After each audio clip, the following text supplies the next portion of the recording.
So this afternoon, I watched the newest Pixar movie, Inside Out 2, which is interesting because my very, very first movie review that I did on this channel, which was a bit of an obscure one considering when I made it, was the first Inside Out movie, which is a movie that has definitely grown on me throughout the years to where I've liked it a lot more and more and more. Now, mind you, I didn't post this movie review back when the movie came out or anything. The movie came out a little bit before I started my channel, and I probably didn't watch it until about a year or two after that movie came out. And then I made the movie review some years back. It's been a while now, which at the time I would consider a very obscure movie review because I was not a big of a fan of Inside Out whatsoever. But like I said, definitely a movie that has grown on me throughout the years. And so when I heard that they were making an Inside Out 2 to this movie, I had one of those rare occurrences where I was like, I'm actually really excited for this. This makes a lot of sense, and I'm really, really, how do you want to say it? Confident that they're going to be able to pull this off greatly, in which they did. I think this is a brilliantly made and what we rarely see, a very worthwhile sequel as well, because it's the logical continuation of a child's life going through puberty, that transition from a that transition from that middle school age to that high school age. Big transition there, obviously. And so a lot of the stuff that they explore in this movie is stuff that if you are of that age, we can all understand and definitely relate to in here. And so I thought they just did a really, really great job bringing in the new emotions. I think they were great selections for it. I will say probably one of the only issues that I have with this movie is I do think that the ongoing emotions do get sidelined a bit, and I think even some of the new emotions don't quite get explored enough. But overall, I think that this was a very, very brilliantly done and worthwhile sequel. I would say it's pretty neck and neck with the first Inside Out. Not sure if it is better. By recency bias, I probably would say it is better. But I don't know. It would take me a while to kind of figure that out. But I definitely think the two are very, very close. Overall, I would give this a solid 9 out of 10 rating.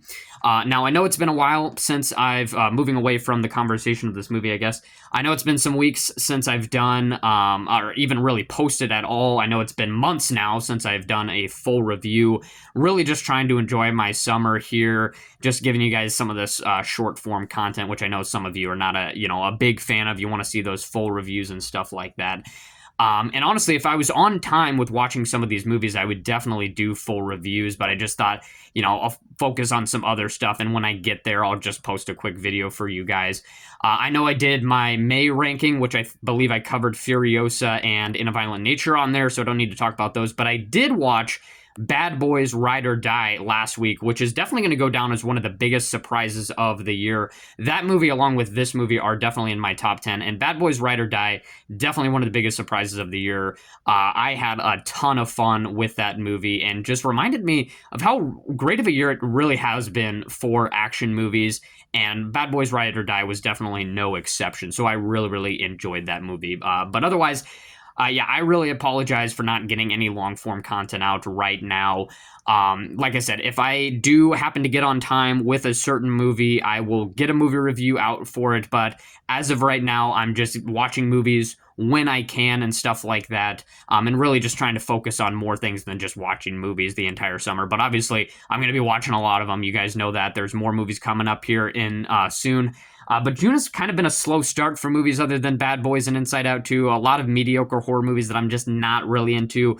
But next week we do have A Quiet Place Day 1, which I am excited about, as well as that new Kevin Costner Horizon movie, which it's on my radar as of right now. We're going to see how the reviews play out. And then the week after, 4th of July weekend, we have Maxine, which is going to be a big one this year. I did watch Pearl for the first time at some point this month or last month, and so I'm all caught up with that little trilogy there, and so I'm really curious to see how that's going to play out. But yeah, that is pretty much my update for right now. I don't really have any big video ideas right now, so I really do apologize, but for right now, this is just going to be the routine, and we'll just keep going from there. So yeah, I'll see you guys.